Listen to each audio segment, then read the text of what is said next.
She's the Queen's representative in Australia, and yet the Governor-General Quentin Bryce wants us to have an Australian head of state. Monarchists are appalled, while others hope it'll reinvigorate the Republican debate. With her signature grace, the first female Governor-General breaks tradition. In our imagining, I suggest a nation where perhaps, my friends, one day, one young girl or boy may even grow up to be our nation's first head of state.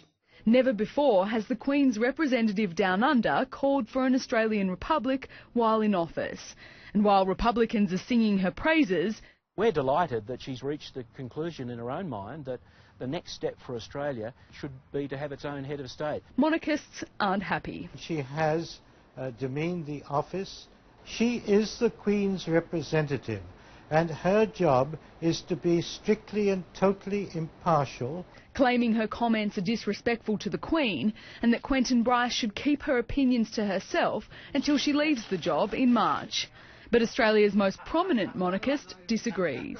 It's more than appropriate for the Governor-General approaching the end of her term to express a personal view, and as you'd expect from Quentin Bryce, she did it with grace and style. There's another head of state on the Prime Minister's mind at the moment. Tony Abbott has responded to the President of Indonesia's letter in which President Yudhoyono demands an explanation over revelations that Australian spies tapped his phone. The letter is now in the process of being delivered. A lot is riding on how it's received in Jakarta, where there's still plenty of anger. My gratitude is always to President Yudhoyono, who has been a very good friend to Australia, and one of the best friends we've ever had. Agriculture Minister Barnaby Joyce has postponed a visit, his office says because of the circumstances. Kerry Yaxley, 9 News.